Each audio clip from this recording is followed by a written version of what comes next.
Let's welcome our host Sir Alberto Abira aka Tata Bert.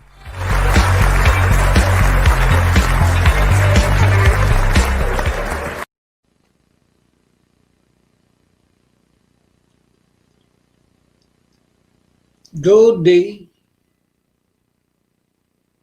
Wednesday, January 21, 22, 13, a lucky day in every calendar day, and every number of, when speaking of number, 13 is the luckiest number of every contested number. So here we are, starting again a new day for the whole month of January. Last night was a very fruitful conversation that so many of you have showed up, and I'm very grateful that you never failed to show your perseverance in attentive attentions that you shared to a community that we are looking forward to be helpful, and everyday life in this community we always rely one another. So being a friendly community, we always succeed in every endeavor that we will be encountering and we have encountered so far, and we build a strong community so far. The biggest community, Filipino community in the city of Montreal. So while we're enjoying that majority, we have also an obligation to participate in actively join and extending our helping hand to whatever the needs of the municipality, the improvement, our suggestion. Of course, our taxes is one of them, but we our physical attentions once in a while is needed in gatherings or any participation, like the city council always in need of our suggestions or our presence whenever a new passage of suggestion and proposals of every councillor. So we will be supporting, and that we cannot just remain passive, but we have to be actively visible minorities here in the city. So we're enjoying that. We have so far we have a good ratings when it comes to participations in attendance. In fact, we are the number one choice of most councillors, especially in this northern district, and in the Darlington, and also the Hampstead, and everywhere we are, and even in St. Luke, we are also part of that community, because Filipinos, we are counting, doesn't matter we are in suburbs or South Shore or West Island. They always refer to Filipinos in Montreal, because whenever you are out of the city or out of the province, when you are asked where are you from, where are you, never say from I'm West Island or east end of the city. You always say you're from Montreal, because in an island you are part of Montreal. So here we are. I have to acknowledge Gina Saito, CPRM Fund, Gina Canadian Pinoy Radio, and Mitch Ako Dory, and TC143, Malu Bailey. Welcome to the show and thanks for your perseverance. Your attentive presence most of the time encouraged me to work harder to make my communication even clearer as I could, but I'm open for suggestion and interruption anytime you will be uh, interested to join. You are open and you are welcome. Even in the middle of the hard topics, you could always interrupt. You are always welcome. Thank you. So don't be shy. You could always cut in and have attention that you will be needed. Yakap, belated Sandra, oh, so many fast flashing names that I cannot catch up. So maybe, hopefully, there'll be a tender shout out TC143. Thank you, Katindra. Belated birthday, Miss Gina Saito. Oh, birthday. More birthdays for you to come. God bless you and health, of course, goes with the birthday and happenings. So, while you are celebrating, times has to go on and life has to be succeeding is the obligation continue to it ever that will be encountering as the lives goes on. So last night was, as I said, was a very fruitful because of that thought-provoking questions because I think all the discussion when speaking of community and health and community care and services, they always refer to farmers. Farmers, just like any ordinary organization like the UP is like the Ilocano Association, the Kamampangan. But when it comes to the needs, you always refer to Mabas. Somebody have already complained why there is a membership fee. Was there any organization without membership fee? Even Knights of Rizal has to pay their dues every yearly. All organization, as I said, I don't know about some, but mostly like maybe the heritage, we paid only one membership once, and that was never renewed. So, but in fact, it was even returned because the management was well managed and membership is not needed because we don't have nothing to maintain. We are not paying electricity. We are not paying rent. So we don't have phone bills to pay. So there is no need of membership fee. But farmers is totally different because there is the building has to be sustained and maintained. So I hope this make it clear. But it's not compulsory. Either you join the Farmer Center, Farmers Community Association or not. It's up to you. It's free world. So membership is optional. It's your free choice to join or not to join. But farmers is not a charitable institution. This is just like any organization. Like there is a calamity. Why you have to pinpoint all the time farmers? Of course, farmers is doing their best as they conserve the community to the best of their ability. But what about other associations? So they are also doing. So why only complaining for farmers? So actually, we don't have to Tata pinpoint this Bert. blame because everybody needs somebody. So like farmers is very active openly every time there is a calamity in the Philippines. They don't have to wait for somebody to be posting each other because as if all like any other organization, it is their duty and obligation to help their fellow kababayan too, not only farmers.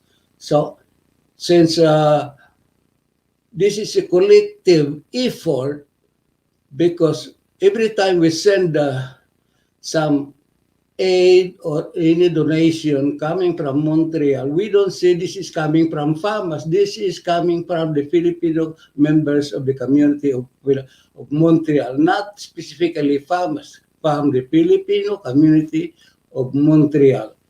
That is very specified, not only farmers is giving the donation. It is coming from the Filipino community of Montreal. So let us make it clear. So let's, yes, if you, because it will be confusing if every association will be collecting, it will be confusing. Who is who?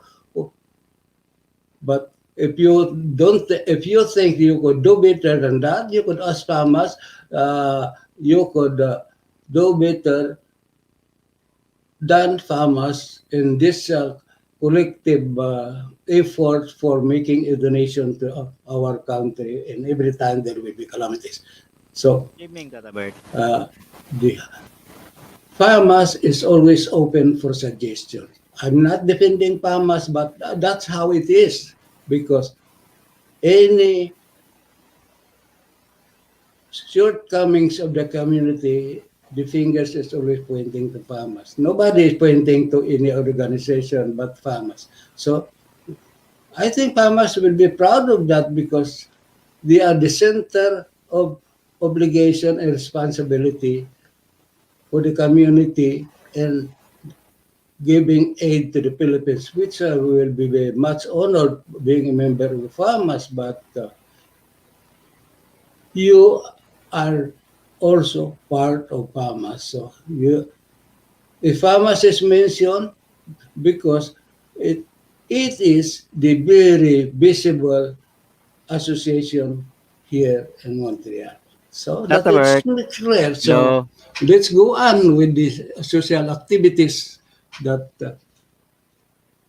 everything was suspended since last year. So we don't know how long it will take, but we have to take pride and patience, obliging ourselves to the protocols being passed on to us. I can relate to that Tata Bert. I was a member of PhilAm in North Carolina for 10 years, and once a year I paid my membership only.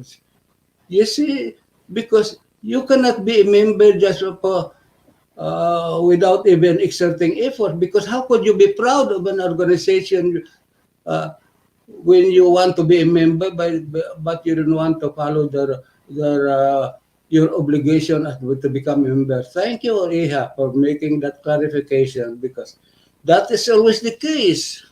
Even in any small organization, even your Fraga gathering, even your barcadas, sometimes if you are drinking, you want to be a member of your gang or a brotherly or a group, sometimes you have to dole out. You have to pull out your pocket, because you're gonna just be a guest all the time. So because Tata you Bert. are not that maybe just local and be just to be sharing whatever they have, but you don't want to be part of the responsibility. I know you better than know than that. So let's accept it. As a Tata part of Bert. the society, you have also your obligation as a member of the society. Membership or not, membership pay dues or whatever, you have to contribute, so you feel not to be an outsider. You don't feel that you are just a guest all the time. Tata Okay, Bert. so speaking of Hello. responsibility of the community and also as a citizen, be ready, because you are in the society, because you are in the community, because you are a citizen of Canada or citizen of the Philippines. Likewise, being a citizen of the Philippines, you have to pay your tax. You have to pay your taxes are just an equivalent to our farmers membership. Eh. So that's how it is, because the taxes makes the country survive and make it strong if everybody is giving a good tax, because government alone cannot stand without the Hello, citizens Tata Bert. to support the government. Yes, sir. Come in. Okay. Hindi mo pala Is na-volume there yung... anything? Walang volume? Okay na, okay na. Okay, as I was saying that like a citizen of the country, you have also to pay your tax. But here in Montreal, you cannot just be a member of PAMAS and you are complaining why there is a membership. Yes, Because Tata Bert. how you become a member, you have to pay your dues as a member. Mapunta Otherwise, tayo sa tax. you could forget membership and just be an outsider. You could just criticize the PAMAS, but you cannot even criticize because you are not a member. So, because as a member, you have all the rights to look and observe and make a complaint and correction if it is needed. You are always welcome, because as a member, you cannot just say bahala na sila, or bakit ganon sila, bakit. You cannot ask question outside farmers. You have to go into the building and make it in writing to what you don't want to happen to farmers, and you are open to make suggestion or make correction.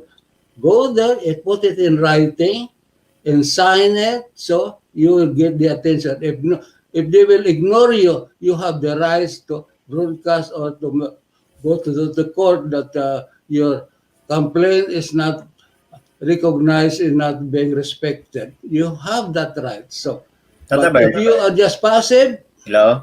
nothing happened. Oh yes, pa Jonathan, yes.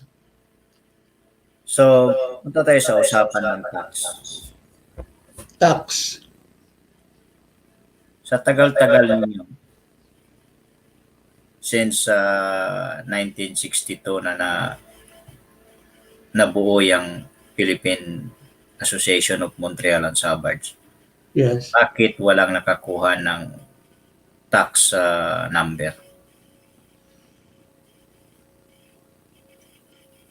Bakit? Tax number, because farmers is tax exempted.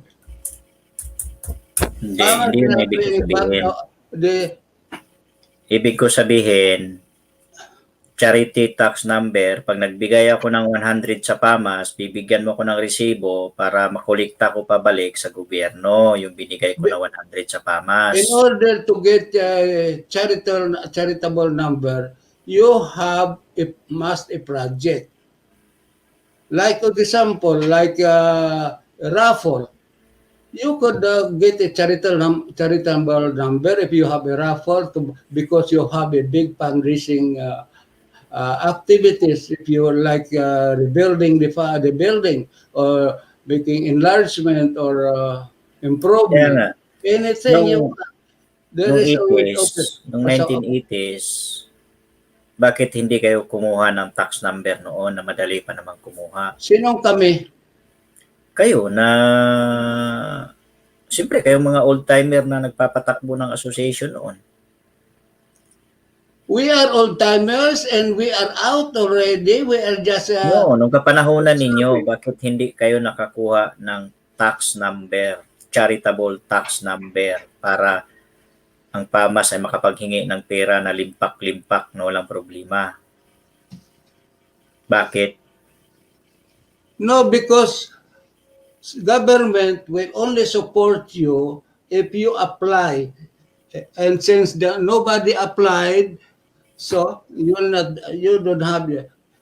not be given a charitable number. Wala nakaisip ni isa ninyo noon na mag-apply? Of course, everybody is thinking where they could get money. Otherwise, the farmers will not be existing if we just ignorant as what you're thinking. But if Hindi, kasi yung tax number, we left no stone unturned in order to earn $1.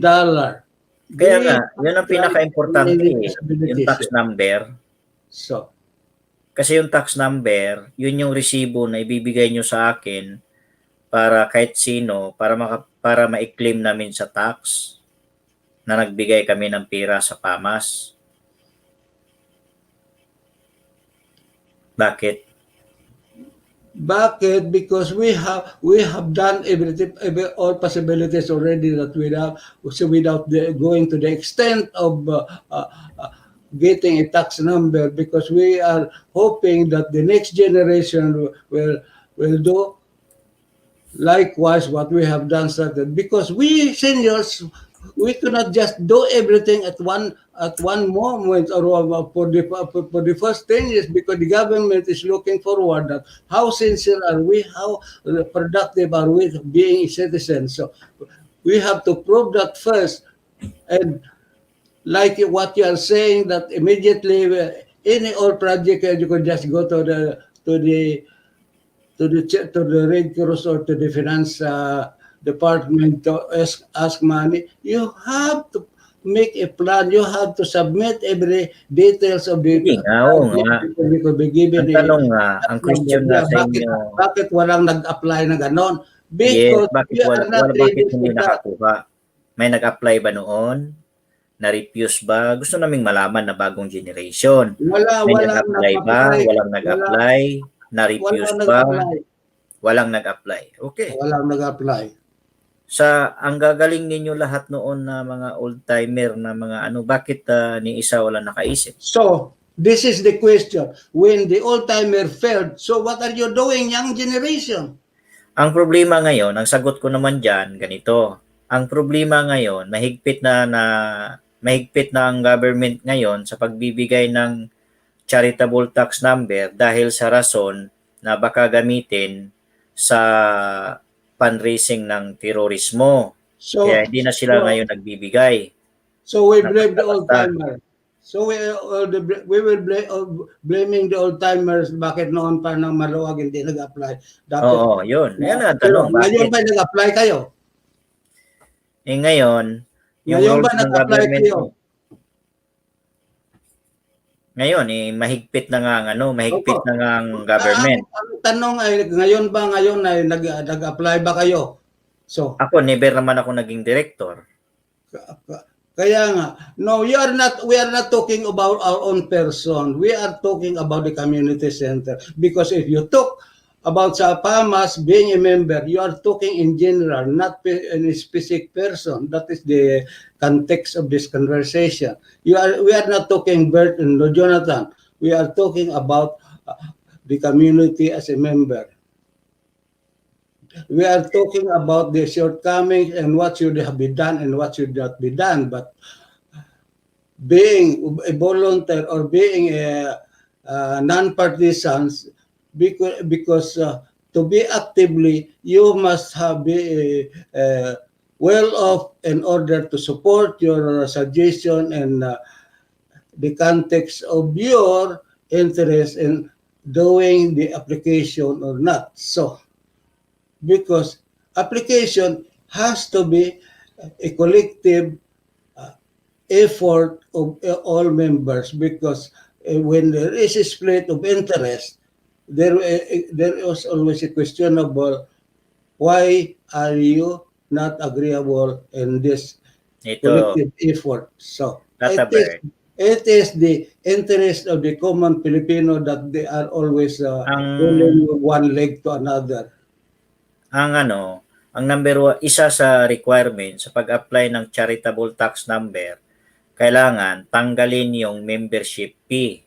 Yun ang isa na requirements. Kailangan ang Filipino community, ang Philippine Association of Montreal and Suburbs, hindi manghihingi ng membership sa kanyang member para ma-qualified siya na mabigyan ng tax number. Exactly. What you are doing now is the attitude of everybody. Why don't you people make this application? It will be easier for us. What nobody say, maybe we should do this. Or maybe I have a little knowledge of this. Maybe we could work on together and let us do this together. But nobody will say that.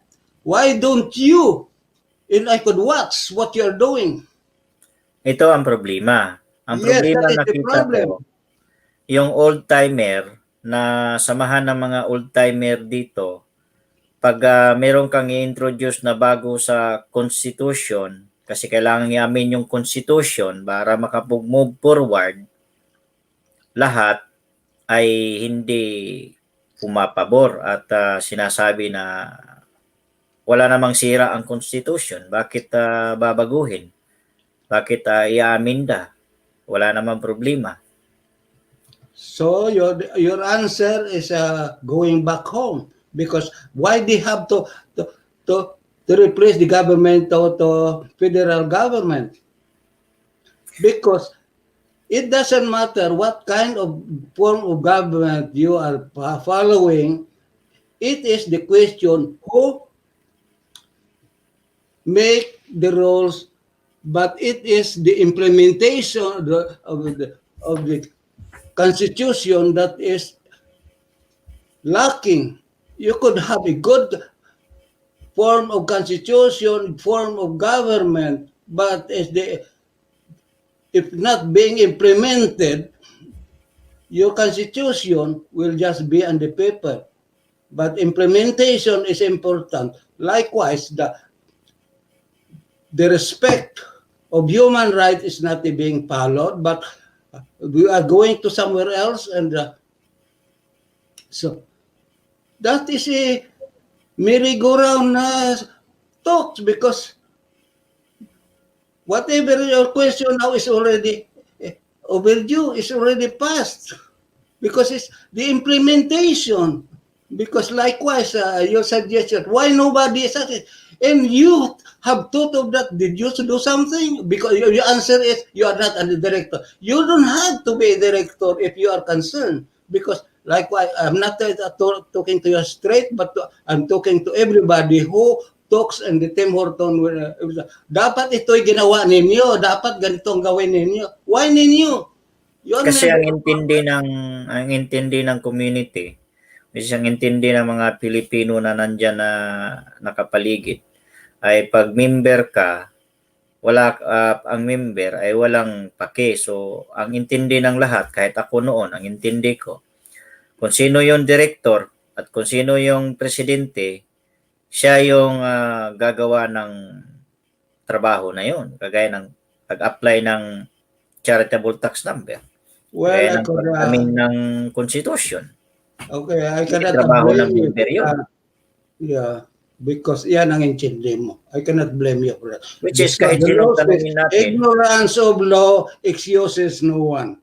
Hindi, kasi kahit naman sa local law o provincial law, ang gumagawa palagi ng rules kung sino yung nakaupo Hindi yung bystander na nandyan sa daan, di ba?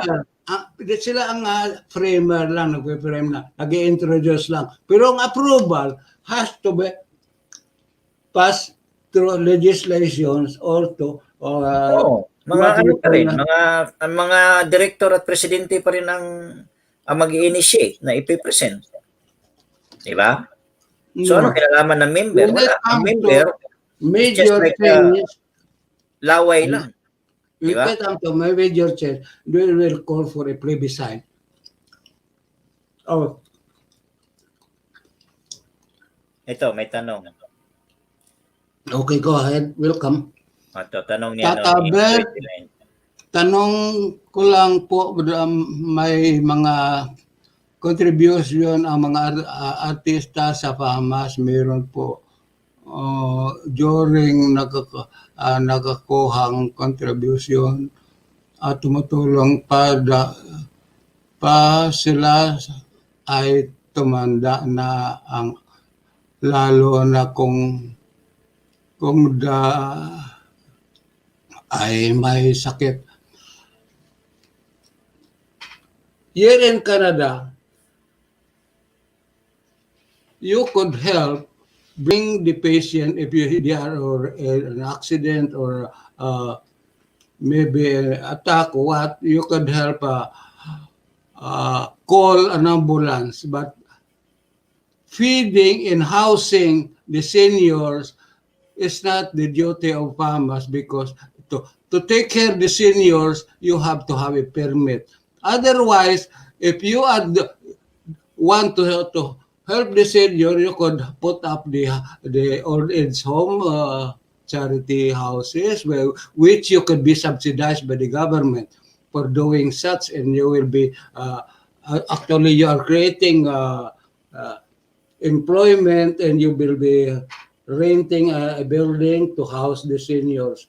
You are allowed with you must have to have that business, because it's already a business, because you'll be housing the seniors, and the seniors will be paying you, because you will not be doing that just for charitable work. But in the case of Bahamas, it is not under obligation to take care of the senior.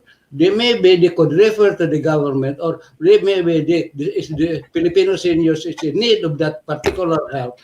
Farmers could refer you to the right institution where you could be housing, or you could be.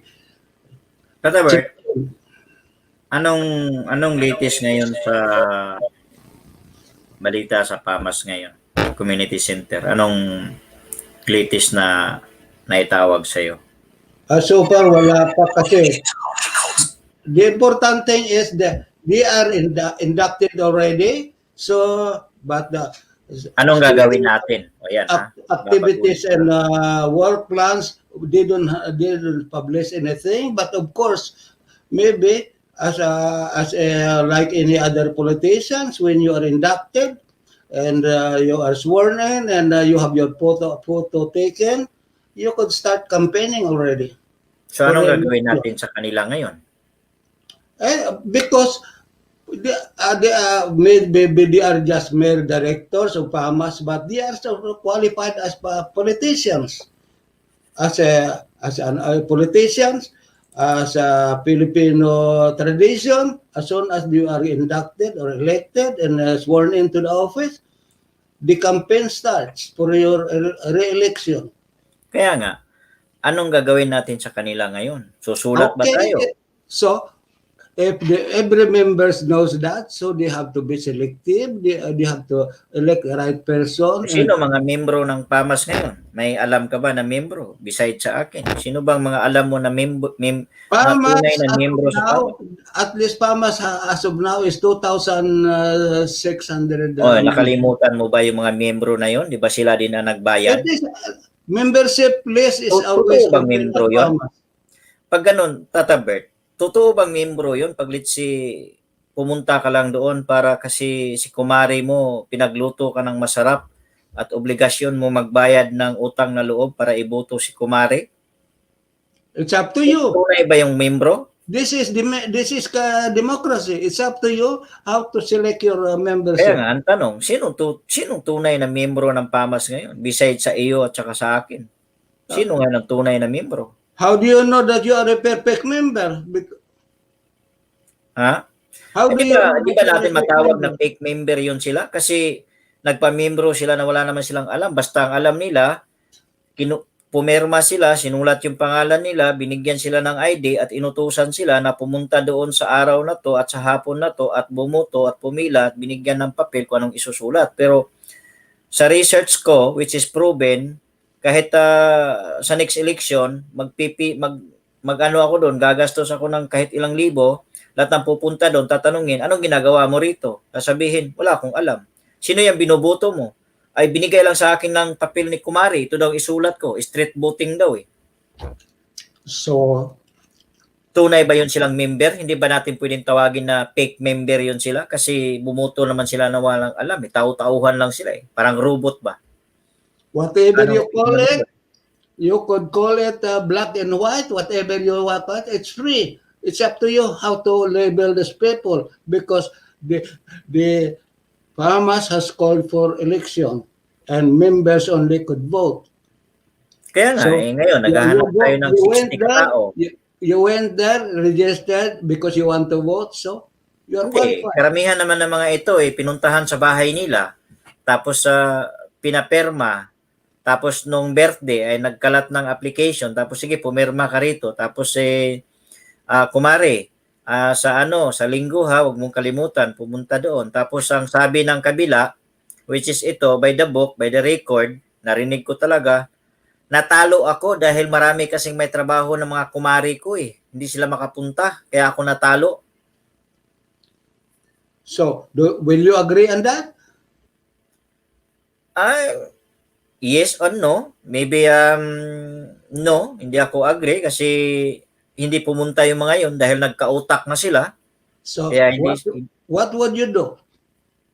kaya nga, anong gagawin natin? Natin, di ba? Sabi mo, natin. Anong gagawin natin ngayon? Because when it comes to education, Filipinos are more well-educated persons, but they are not thinking wisely. They know that as a member, you have to be actively participating and knowing what you are doing. As a member, you have to know your obligation as a member. As a member, you have to pay your dues. You have to learn the constitution. You have to know in order to object and agree and object. Whatever it is written, what is being passed, whatever. Wala nga alam eh. So, Wala nga alam eh. Basta na lang nautusan eh, para magsulat doon eh. Partially, PAMAS officers are doing that. Not totally, but PAMAS is doing that partially.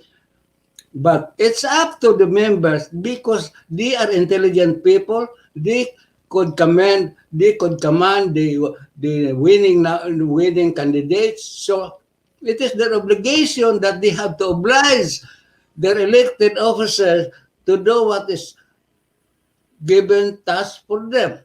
But the farmers itself, the membership itself, once they elect the person, they don't care whatever that elected person do. No one even check and balance what is. Agree ka ba kung sasabihin na tatawag tayo ng General Assembly tapos kung sino yung member na doon, mangampanya yung mga gustong mag-director tapos magtaasan ng kamay, ibalik natin yung dating gawain na ganun para malaman nung iba na kung ano talaga, kung bakit nandoon sila? In fact, the General Assembly is overdue for past 4 years already. Oo nga, but ibig ko sabihin, okay, ito na lang. Kailang administration ba ito nag-umpisa itong butuhan na to? Itong butuhan na, ito yung membership form, pilapan mo, ito yung $8, magbayad ka doon. Tapos, kailan ba ito nag-umpisa? Actually, nag-umpisa kanino ito nag-umpisa? Since 1963, ang butuhan sa PAMAS sa taasan lang ng kamay. Oo, nung lumaki na ang Filipino Association of Montreal, nung nag-eleksyon na sa park, nung nag-eleksyon na ng ganun na meron ng Comelec chairman, hindi na yung taasan ng kamay, kailan ito nag-umpisa? Sa anong maalala mo kung kailan ito nag-umpisa? Sa panahon Actually, sa panahon the first general election which kasi ang members noon 500, 200. The first time that we reached 1,000 bracket when I was a candidate in 1985. Di ba nakaupo ka sa PAMAS dahil wala kang kalaban? No, held in Agrinion. Di ba naging ang kalaban ko ng Agrinion, yeah. May kalaban so, the first time nagkaroon ng over 1,000 membership ang PAMAS. And there was no strict qualification of member. So long as you are a Filipino, you could vote.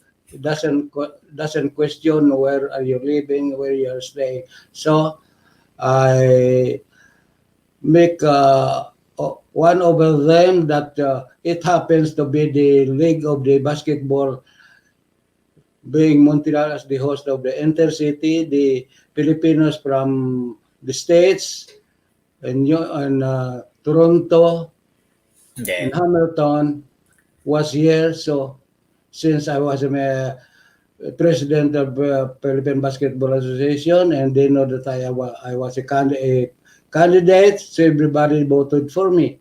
So Sinemonye was one to complain for that because he lost, because she could claim that non-Montreal residents have voted, but it was not mentioned in our constitution before that.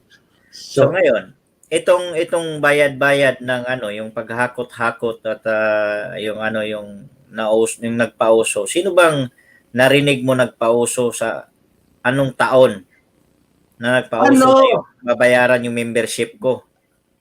nasa dugo na ng Pilipino yan. Kaya Kasi nga, ang tanong, sa kailan dugo na ng nag-umpisa Pilipino ito? yan. Kasi Sinong when it comes nasimuno? to politics, Filipino as the number one creator of that. Kaya So nga, even Trump is adapting the Filipino style of election. You should know that dito sa Montreal, in the early 80s, election time, either provincial or municipal or federal election, the election campaign is only in radio or TV. That's all. There is no paraphernalia scattered around. There is no rally. There is no meeting. There is no house-to-house campaign. There is no poster. Even election time, the people doesn't even know, but it was an election, but only the seniors are voting. So that's how peaceful the election was. But magandang when the halimbawa kaya. Filipino community was in participants of these activities, they adopted the Philippine election style. So it's now merrier and very interesting, and house-to-house campaign is already practiced. So that's how it is. Wherever we are, we corrupt the people around us.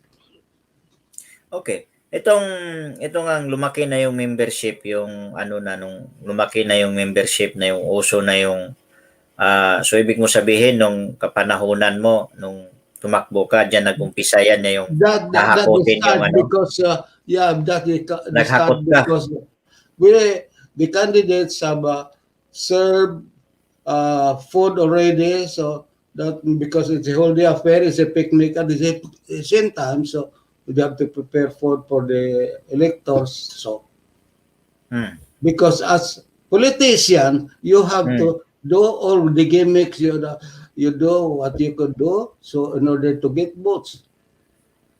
So don't imply the rules and regulation. The rules and regulation are observed to those who want to follow, but rules Okay. are made to Kung be ano, broken. Tata Bert, kung gayahin natin ang sistema ng US at saka Canada na si Trudeau, bago siya naging leader, dumaan muna siya sa convention.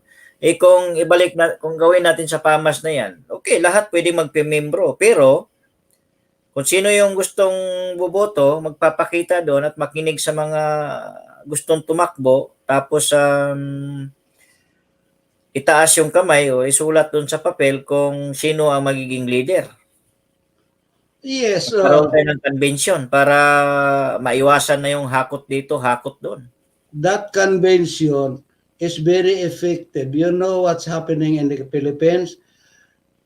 Before a party would like to elect their official candidate, if there will be several aspirants or 3 or 4, they have to pass a convention, and during the convention, everybody plays that whoever wins the convention will be the standard bearer.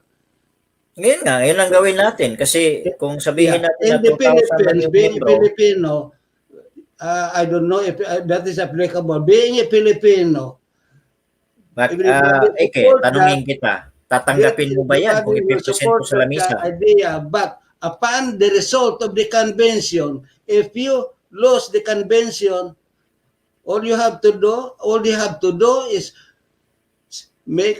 declare themselves as independent. Let's say the nationalist and the liberal. They Hindi will nga. declare themselves Itong problema nga not natin the sa pag-elect ng national direktor, candidate, but independent candidate. hindi nga. Kasi naghahanap tayo ng solusyon, nag-uusap tayo ng solusyon na paano natin mahinto yung kalakalan na yung bumuboto ng mga miyembro, wala namang alam kung bakit sila bumuboto o para saan yung binuboto nila. Basta Actually, alam nila.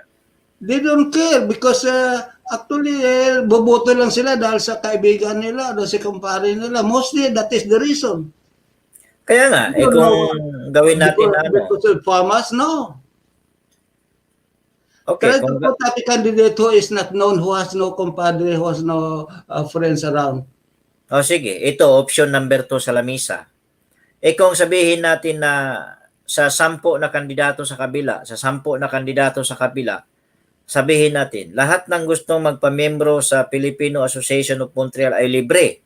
Pero, kung gusto mong tumakbo, magbayad ka ng 1,000. Okay ka ba? Yeah, yeah.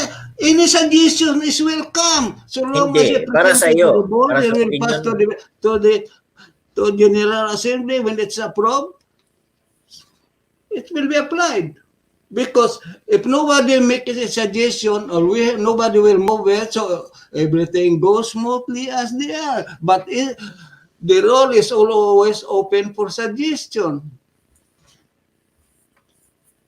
Ngayon, ang There tanong, is no limit. saan ba to itong butuhan na system na to? Saan to binabago? Kumilik o sa constitution? Saan to nabilong? Because election is a part of the constitution. So, This has a provision that there should be an election. It is have the election, the elected officers has the provisions and terms. okay. So, kailangan dadaan ng General Yes, Assembly para actually, it's mabago. overdue.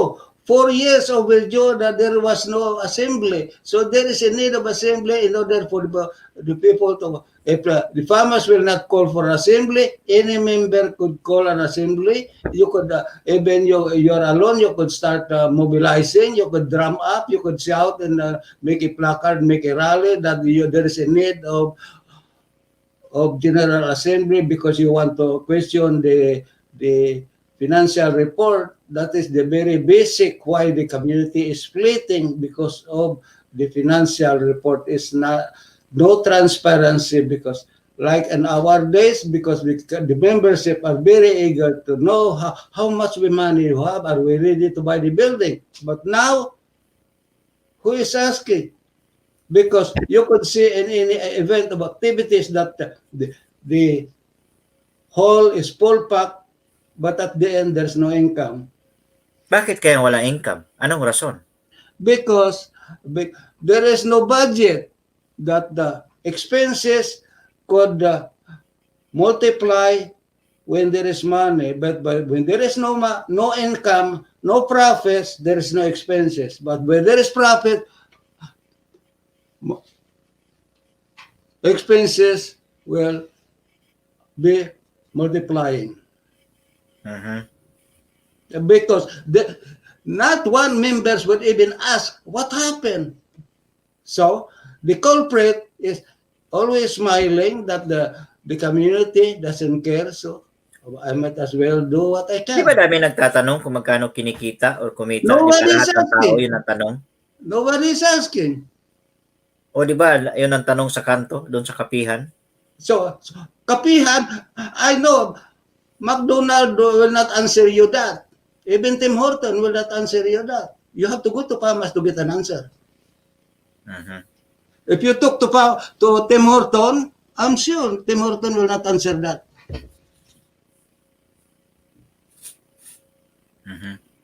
Because if you are interested, your question to be answered, go direct to the right person, and you will be ignored. You have the right to court. Okay, matanong kita. May ibang subject tayo.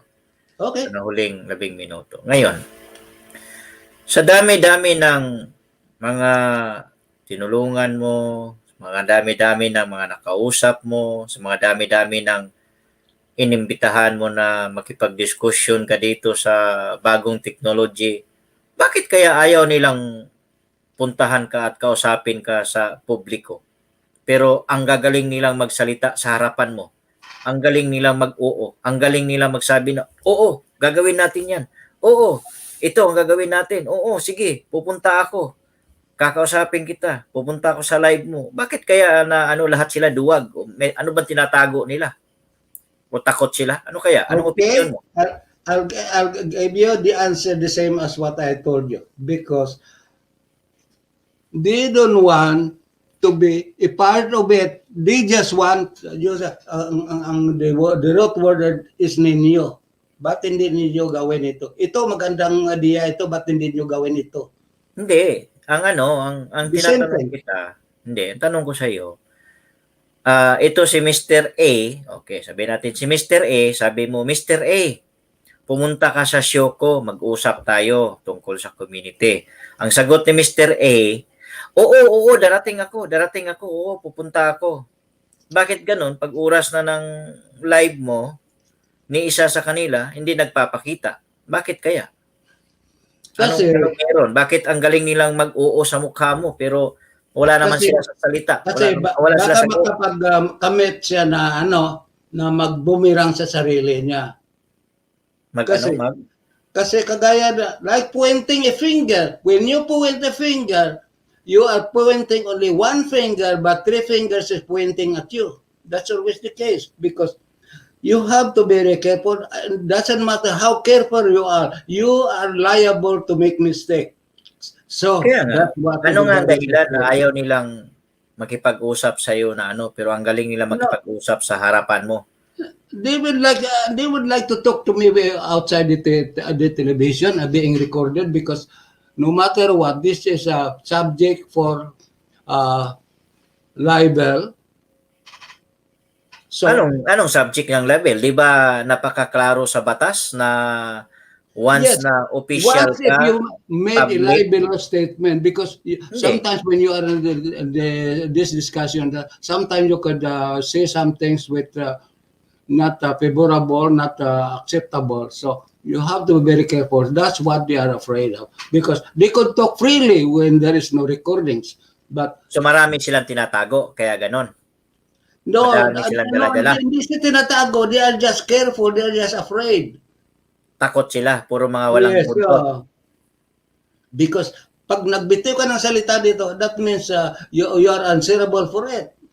Oh, 'di ba? Kasi nasa rules and regulation 'yan na once na hawak at saka yung mga iniimbitahan mo, may mga hawak naman silang position na director, mga officer ng mga kanya-kanyang association, 'di ba? Kaya Hindi nga, naman sila halimbawa, imbitahin ko si si Mr. X na naging presidente or pagkatapos ay i-questionin mong record niya. Of course, 'di ba karapatan niyang sagutin hindi 'yun, na pwede karapatan niyang malaman. of course, ma-imbalance siya kasi Bakit? kasi medyo personal na yon. So hindi Paano naman naging pwedeng personal? off the record kasi Naglingkod siya sa public. being past officers, everything is recorded. Oh, ba't paano naging personal? Hindi naman tinatanong kung ilan ang asawa niya at ilan ang anak niya at ilan ang kabit niya, di ba? Ang tinatanong ay tungkol sa opisina niya na hinawakan niya before, di ba? Public servants or politicians, anything pertaining to your Office. political records is personal already because you are the person concerned. Paano naging personal, di ba? Ano yun ng publiko? Dapat malaman nun ng publiko dahil nag-hold ka ng public office? Yes, the public has to right to know, but you yourself is hiding yourself. That is Kaya why. nga, yun nga ang tanong. Baka Bilang isang expert, sabi. bakit nga sila ayaw humarap sa iyo o makipag-usap sa iyo kung doon sa likod pag nagkikita puro congratulations, okay, o sige pupunta ako at sige pag-usapan natin, maganda yan, makakatulong ako. Bakit pagdating sa ng ganon kagaya ngayon, anong kinabibisihan nila ngayon? 8:00 pa lang, bawal na sila pumunta doon sa mga kung saan sila pupunta. Diba? You cannot question them if they don't want to. Oo nga, ang gusto lang ma-clarify, gusto lang malaman, bakit sila nagtatago sa palda ng mga asawa nila? Itong mga iniimbitahan mo na gusto mong makausap na tungkol sa public naman ang pag-uusapan, hindi naman tungkol kung ilan ang kabit at ilan ang asawa. For me, as a friend, they would like to talk to me. But this is, when you are talking in public, you are not talking to me anymore. You are talking to the public already. Kaya nga, yun nga, bakit nga sila nawawalan ng buntot o nagtatago sa palda ng mga asawa nila? Well, as a person, you have your personal reason. Bakit kaya? May personal reason sila. Ano bang mga pinanggagawa nila? Oh, kaya nga hindi masabi dahil sa personal. Akala ko ba pag nag-hold ka ng office bilang isang director, kung anong ginawa mo sa opisina mo, hindi personal yun. Yan ang akala mo. Paano Pero naging personal yun? yan ang provision sa democracy. You have the right to remain silent. Hindi naman, ano naman yun office naman yun. May karapatan ng Ayan. mamamayan o They ng have the miyembro right na malaman. to answer what Pagkano they want to kinita mo, answer anong and ginawa mo. refuse what they like to refuse the answer. So, parang meron yatang parang hindi yata nagtutukma sa mga sinasabi mo dahil kung tutuusin, kung nag-hold ka ng office, sinasabi mo, karapatan ng miyembro na questionin sila. Yes. Diba? Ngayon, sinasabi mo na naman na karapatan nilang manahimik. Yes, they have the right to ask question, but they also have the right to not to answer you. Di ba, You want to get karapatan the- nilang sabihin, sabi mo, karapatan nilang sagutin tayo bilang isang miyembro. Ngayon, sinasabi mo na. So, sa Yes, madaling that is salita, democracy. sa madaling salita, may problema tayo dahil sinasabihan mo ang miyembro na magsalita. Ngayon, sinasabihan mo rin yung officer na manahimik. No, So, hindi ko sinasabi. That is the ba't right. sinasabi mo Di ba? Kasi sabi mo, karapatan nilang manahimik. Ang sinasabi ko naman sa'yo, ang karapatan is you don't have to push everybody to follow his rights.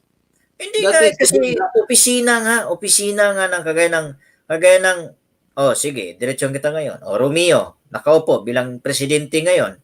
So, ibig mo sabihin, kasi ang sinasabi mo ngayon, pag nag-i-speech ka, mag-involve kayo, magtanong kayo, magsulat kayo, magtanong kayo, magsulat kayo. Okay? Tapos sinasabi mo na karapatan ng miyembro. Ngayon, dito naman sa conversation na to, sinasabi mo na si Romeo, karapatan din niyang manahimik na hindi niya sagutin ang tanong ng miyembro. Di ba? Doble kara ginagawa mo. Sinasabihan mo yung kabila, manahimik. Sinasabihan mo yung kabila, magtanong. Pwede ka magtanong. Yes, dapat tanong pa. Pero kung hindi ka sasagutin, wala kang magawa unless you have bring that to court and then they will be obliged to answer you for that. Because if anong katanungan mo, maaring ikakasira niya, maaring hindi niya. Paano ikakasira niya? Tungkol nga sa opisina. Tungkol nga sa opisina, bakit naman siya masisira? Di ba? Hindi naman yata yung magtatanong ay para lang siya siraan. Gusto ngang, kasi ba, sabi mo, puro sa kapihan ng daldalan. Di ba? Sabi mo. Ngayon, ito na nga, sinasabi ko na nga sa iyo. Dadalhin na nga sa mukha ni Romeo yung katanungan. Ngayon, sinasabi mo rin na karapatan niyang manahimik at karapatan niya na hindi sagutin. So, may problema tayo. Di ba? Ang bawat question may answer. Pero, depende sa sitwasyon ng tanong. Kasi, ina-encourage mo rin sila na huwag sagutin Hindi ko na-encourage. Yes. Sinasabi ko lang ang karapatan ng bawat isa. May karapatan ka magtanong, may karapatan din siyang hindi sumagot. Hindi, karapatan nilang sagutin yun dahil public office yan. Ngayon, nire-refuse mo So, madaling salita, tinuturuan mo sila paano pagtakpan yung sarili nila. No, that is the pro and con of the conversation. Hindi nga pwede. May tanong na hindi dapat sagutin. Kaya nga, sa public office nga, pinopromote mo nga. Di ba sa no. I'm not encouraging because these people are intelligent. They are all bachelor's degree holders. You don't have to tell. They are not called. They are not member of any religious sect that whatever the pastor said they will be just blindly follow. But these people are intelligent enough. They know what to answer and what not to answer. Kasi ganito. Yung pinopromote mo na miyembro, may karapatan na magtanong, may sumulat, magtanong, mag-question. Kasi sinabi mo sila ay tauhan natin, tayo na miyembro ang masusunod. Ngayon, dito naman sa huling conversation na to, pinopromote mo sa kanila naman na manahimik sila. Di ba dapat sasabihin mo na papayuhan mo sila na sagutin nila bawat tanong ng miyembro para maayos ang community. Hindi siya manahimik sila. So, may nakikita ako Kasi ngayon dito depende na sa ikaw yung depende sa nagpo-promote. katanungan. Kaya nga, sinasabi ko nga sa iyo, pinopromote mo sa mga miyembro ngayon, sa bawat speech mo, na magtanong, Yes. mag-usita, huwag magchismis doon sa kapihan, huwag magchismis doon sa kanto, magtanong, makialam. Okay? Ngayon, ina-advisean mo naman itong mga officers na to na manahimik sila kasi karapatan nila. O di ba tinuturuan mo sila paano magsinungaling din? Kaya ngayon lumalaki No. ang ulo nila, nagnanakaw sila. Di ba? Ang sinasabi ko, they have the rights Oo to... nga, paano naging rights? Wala silang karapatan kasi No, no, no, no, no. As a public person, office ka eh.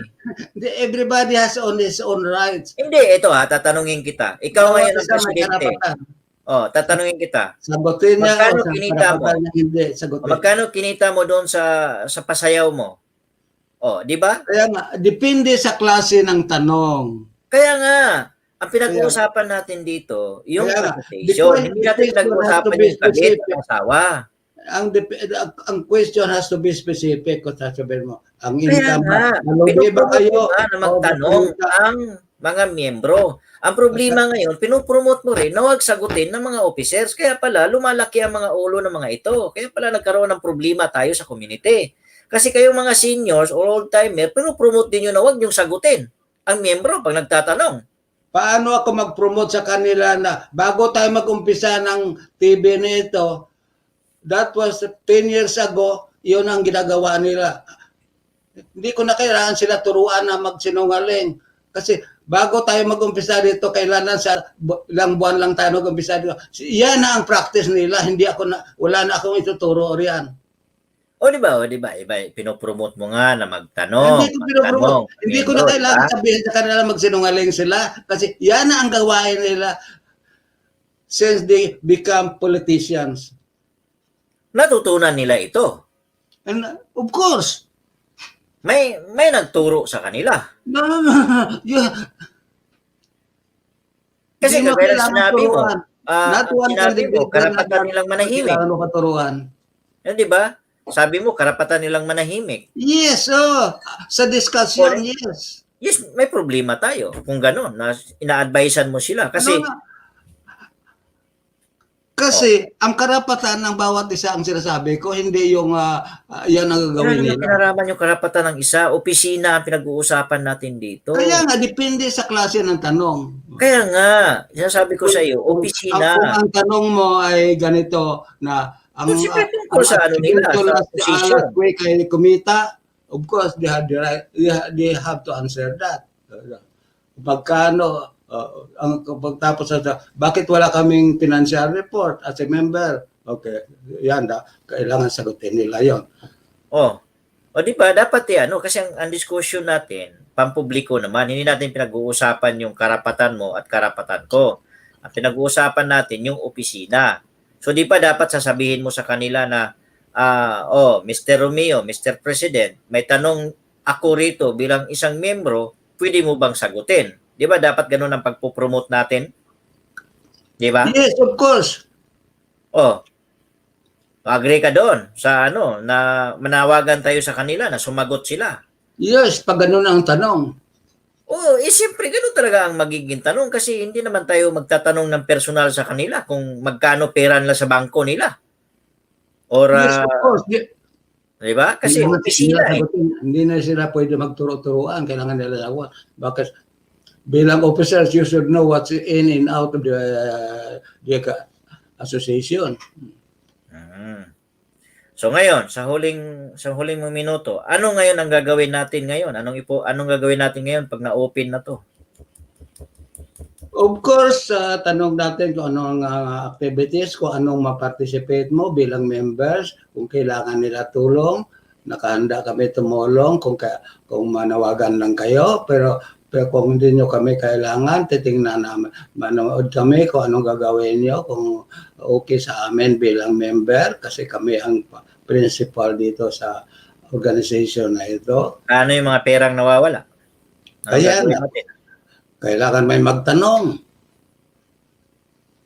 Kaya may magtanong, paano yung kagaya ng General Assembly? Yes. Magbubuo ba tayo ng 60 katao para mapatawag ang General Assembly na yan?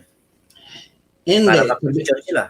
Hindi ikaw muna ang sabihin mo kung pwede sabihin mo sa executive board na okay, medyo overdue na ang General Assembly natin kasi O, di ba? marami Hindi. kayong tatanong kung Sabi mo pwede nung una, pwede tumawag ako kayo ng magpatawag. General Assembly bilang officers ng PAMAS. Pag hindi kayo tumawag within 3 months or 6 months, we will be forced to form our committee to have General Assembly. Yun lang.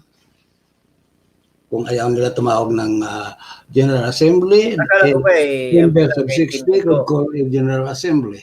anytime pwede akong mag-assembly ng 60 katao para makapagtawag ng General Assembly para ma-aminda. Yes, of course, because before you're doing that, you have to make a publicity that there is an issue like the financial report, how it happened to the membership fee, and nobody is giving me the right answer, so I will be asking the membership to get your attention to produce the right figure of this questionable amount of this questionable event.